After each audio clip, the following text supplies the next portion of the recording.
जय मसीह की राव चैनल में आप सबका स्वागत है। प्रिय भाई और बहनों, चैनल को सब्सक्राइब करें, कमेंट करें, फॉलो करें, वीडियो के अंत तक बने रहें और अंत में अपना रियायत जरूर दें, प्रार्थना रिक्वेस्ट दें। परमेश्वर आप लोगों को आशीष करे, आमीन। आज हम प्रभु का वचन से देखते हैं रोमियो की किताब, उसका 8 अध्याय और उसका 1 से लेके 17 तक। और यहाँ पे जब हम देखते हैं मेरे प्रिय भाई और बहनों, 2 प्रकार के लोगों के बारे में बात की गई है। एक शारीरिक व्यक्ति के बारे में और एक आत्मिक व्यक्ति के बारे में। हालेलुया, आमीन, प्रेज़ द लॉर्ड। लिखा है 14 पद में पढ़ने चाह रहा हूं, 8 का 14। इसलिए कि जितने लोग परमेश्वर के आत्मा के चलाए चलते हैं वे ही परमेश्वर के पुत्र हैं। हाँ जी, जो आत्मा के चलाए चलते हैं वे परमेश्वर का बेटा और बेटी हैं। Praise the Lord.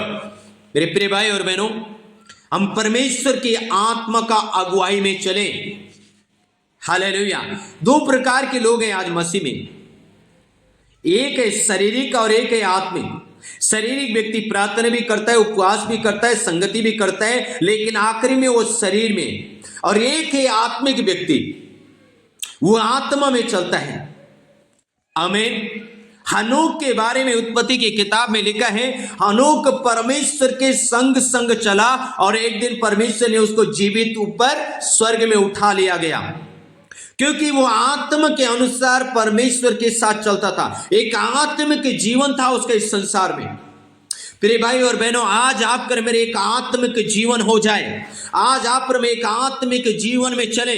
आत्मिक जीवन से जब चलेंगे तब हम परमेश्वर का बेटा और बेटी कहलाए जाएंगे। तब परमेश्वर का जन हम दूर से पहचाने जाएंगे, ये परमेश्वर का बेटा है, ये परमेश्वर की बेटी है। हालेलुया।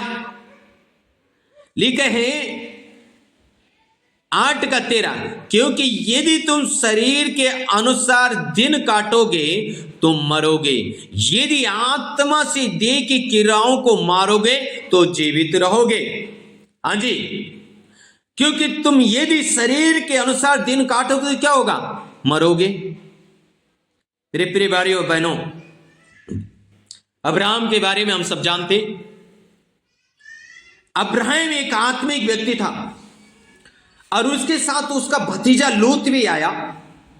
जब वो अपना कुटुंब परिवार देश को छोड़ के आया, उसका भतीजा लूत जब उसके संग आया, क्या हुआ? एक समय आया लूत को अब्राम से दूर होना पड़ा। जब अब्राम से दूर होना पड़ा तब क्या हुआ? अब्राहम ने लूत के सामने एक तो सूखी भूमि बताई और एक हरी भरी भूमि बताई कि भाई तू चूज कर ले, तुझे कौन सी चीज चाहिए, हरी भरी चाहिए या सूखी चाहिए? तो लूत तो शारीरिक व्यक्ति था, उसने झटपट उसने कहा भाई मुझे इस खेती में जाना है, इस अन्न वाली जगह में जाना है, क्योंकि यहां तो हरा भरा दिख रहा है, यहां तो बहुत आशीष है। अब्राहम ने कहा ठीक है जाओ। लूत उस जगह गया, लेकिन एक दिन परमेश्वर का एक दिन क्रोध उस शहर के ऊपर भड़का और पूरा शहर तहस नहस हुआ। लेकिन अब्राहम एक आत्मिक व्यक्ति था, उसको मालूम है मैं सूखी जगह में भी जाऊंगा वहां हरा भरा हो जाएगा। एक आत्मिक व्यक्ति जहां जाता है वहां हरियाली उत्पन्न हो जाती है, वहां सब कुछ हरा हो जाता है, वहां सब कुछ आशीषें उत्पन्न हो जाती है। क्योंकि जहां अब्राहम गया वहां सूखा था, लेकिन बाइबल कहती है मेरे प्रिय भाई और बहनों, जहां अब्राहम गया वहां हरियाली हरियाली उत्पन्न होगी। वहां अब्राहम के लिए आशीषे पे आशीष खुल गई, क्योंकि अब्राहम परमेश्वर का जन था। हालांकि लूत भी परमेश्वर का जन था, पर लूत शारीरिक व्यक्ति था, इसलिए परमेश्वर लूत से प्रसन्न नहीं था। हालेलुया। एक शारीरिक व्यक्ति की जो डिमांड होती है वो एकदम से हरा भरा को देखता है, उसके अंदर लालच होता है, उसके अंदर लोभ होता है और लोभ से परमेश्वर घृणा करता है। हालेलुया। शारीरिक व्यक्ति से परमेश्वर प्रसन्न नहीं होता। रोमे 8:1 में लिखा, अतः अब जो मसीह यीशु में है उन पर दंड की आज्ञा नहीं, क्योंकि वह शरीर के अनुसार नहीं वरन आत्मा के अनुसार चलते हैं। जो मसीह में हैं उन पे अब दंड की आज्ञा नहीं, क्योंकि वो आत्मा के अनुसार चलते हैं। हालेलुया। क्या आज आप मेरे प्रिय भाई और बहनों आत्मा के अनुसार चल रहे हैं? क्या आत्मा की अगुवाई में आप चल रहे हैं? अगर आप आत्मा की अगुवाई में चल रहे हैं तो अब आपके ऊपर दंड की आज्ञा नहीं है, आपके ऊपर आशीष पे आशीष है। हालेलुया, आमीन। सो मेरे प्रिय भाई और बहनों, हम आत्मा के चलाए चले। हालेलुया, आमीन। पवित्र आत्मा हमारी अगुवाई करे। इसलिए प्रकाशित वाक्य में जितने भी कलीसिया हैं, हर कलीसिया के लिए एक ही शब्द अंत में आया, जिसके कान हो वो सुन ले आत्मा क्या कहता है। जिसके कान हो सुन ले पवित्र आत्मा क्या कहता है। प्रिय भाई और बहनों, शारीरिक व्यक्ति परमेश्वर को प्रसन्न नहीं कर सकता। अगर परमेश्वर को खुश करना है तो शरीर से छूट के आत्मा में आना पड़ेगा। जब आप आत्मा में आएंगे, आत्मा की अगुवाई में चलेंगे, परमेश्वर आपको देख के प्रसन्न होगा। फिर परमेश्वर आपको हानोक के संग संग परमेश्वर चला, परमेश्वर आपके संग संग भी चलेगा। आमीन, हालेलुया। राजा रागा राधीना माला ठोरिया बासे, आमीन। रिगा राधीना मनासे लिखा है रोमे 8:5, क्योंकि शारीरिक व्यक्ति शरीर की बातों पे मन लगाते हैं, परंतु अथ्या आत्मिक आत्मा की बातों पे मन लगाते हैं। लिखा है शारीरिक व्यक्ति शारीरिक बातों पे मन लगाते हैं, लेकिन आत्मिक व्यक्ति आत्मिक बातों पे मन लगाते हैं। शारीरिक व्यक्ति भी संसार में उलझा हुआ है, संसार की मोह माया में फंसा हुआ है। शारीरिक व्यक्ति अभी भी संसार की बातों पे क्या करता है? विश्वास करता है, संसारिक बातों पे अभी लगा हुआ है। लेकिन एक आत्मिक व्यक्ति